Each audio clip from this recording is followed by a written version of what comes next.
Hello, and thanks for joining another video. I'm Michelle Crawford, and today I'm going to show you 3 different ways to paint watercolor clouds.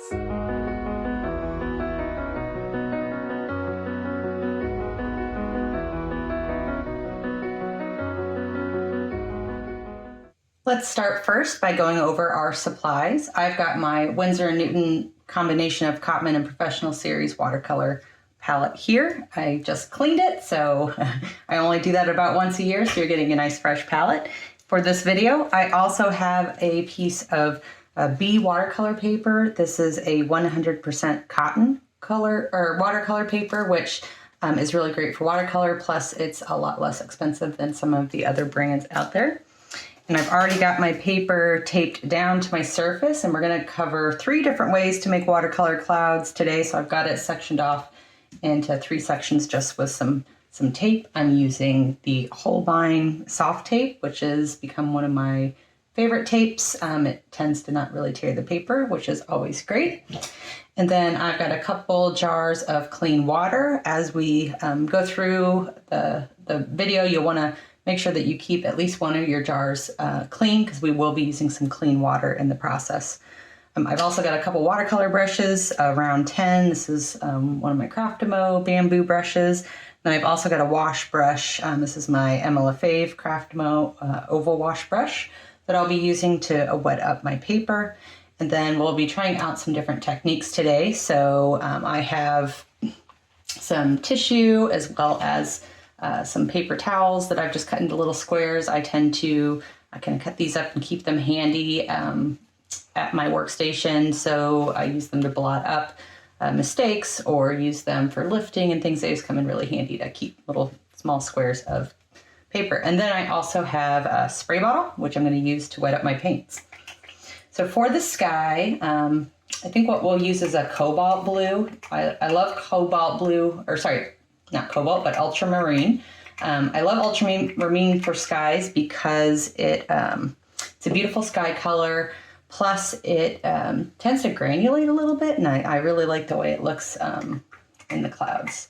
So get a little bit of water on there. And so we're going to do the first technique here on the top. And what we're going to do here is we're going to do some wet on wet. So first we're going to wet up our paper, but to make this first example, we're going to be lifting our clouds with either a paper towel or a tissue. So first start with some clean water and wet up your paper here. A lot of times with skies and clouds, we'll do those wet on wet because we tend to get a lot more softer effects that way, and not a lot of hard edges. So just wetting that up so it's not pooling or anything like that, just making sure that it's going to stay wet during the process. And now I'm going to go into my ultramarine, put a little on my palette, and I'm just going to put that all over the entire sky. So if you're doing a landscape, you would paint in kind of a wash for your sky, and then we are going to lift our clouds. So however dark you want it, you can make it darker in some areas than others. Tend to see a little bit darker top of the sky, so I'm just going to drop in some of that color. You can see this ultramarine, I don't know why I can't say that, is a really beautiful color, especially for skies. All right, so now we've got that laid down. We've got a nice wash for our sky. So you can use paper towel, tissue, whatever you have. I'll use a little bit of a toilet tissue, and then I'll also lift a little bit with a paper towel so you can see. So first I like to kind of crumple it up a little bit because you don't want to have any type of pattern lifting in your clouds, and then really just kind of put it into a ball and start lifting, and you can see it lifts really well. And the lighter you press, the less pigment it will pick up. And so this is a great technique if you want to have some control and also want to keep it, a little bit random. So just like that, we've got some puffy clouds. Again, you can also do this with a paper towel. This same thing, just kind of crinkle it up there, ball it up, and then use that to lift out your clouds. The tissue paper or Kleenex or toilet paper is a lot softer, so if you're heavy-handed, maybe that'll work out better for you. But you can see we're getting these nice big puffy clouds this way. Super, super simple way to make a beautiful sky. So that is technique number 1. Technique number 2, we're also going to be lifting, but instead of using the paper towel or a tissue, we're going to use a clean damp brush. So just like before, we're going to go ahead and wet up our paper, and we're going to do the wet and wet. And you don't want to have any puddles, but make sure it stays nice and wet. And then we're going to go in with our sky.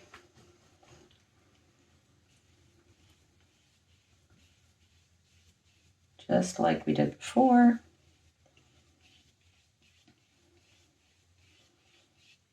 Okay, and now we've got that down. You're going to actually completely rinse off your brush. Make sure you get all that pigment off. Okay. And then you're also going to use your paper towel to dry off your brush. I just kind of squeeze it in there so you have a clean, damp brush. And this clean, damp brush can be used to lift watercolor. So you're going to need to apply some pressure.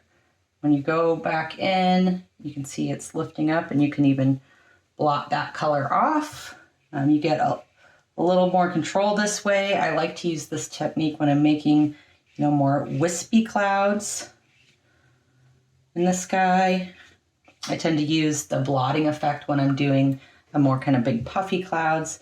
If you tend to get or end up with too much pigment on your brush, just wash it off again, dry it, and then you can keep lifting color. Just kind of until you're done.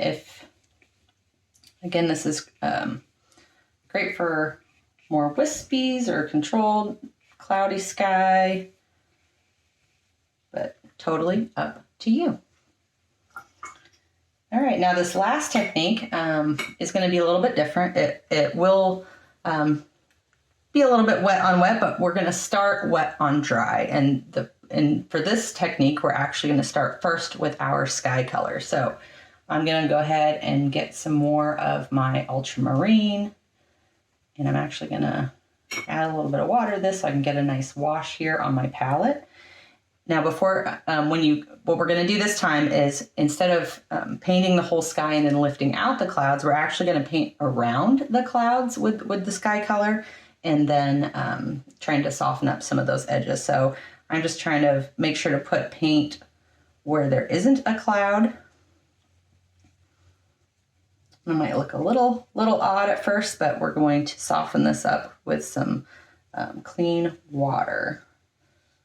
You can, add some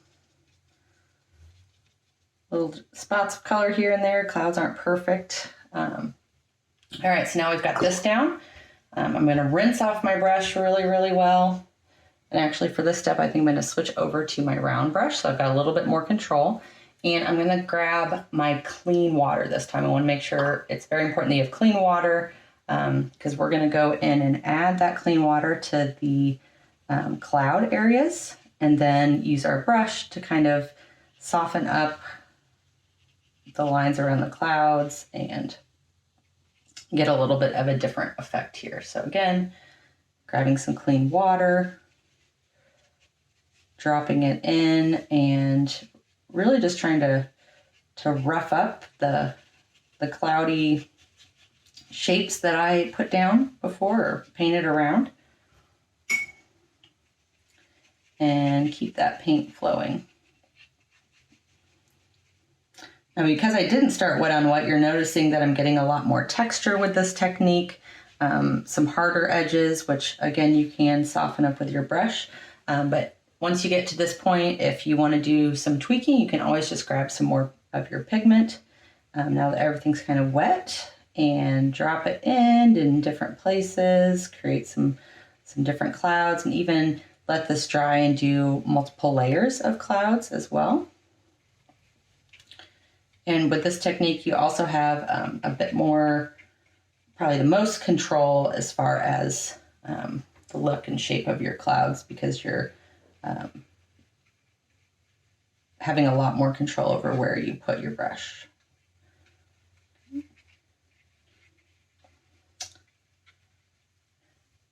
And then again, back in with some clean water, just to soften things up.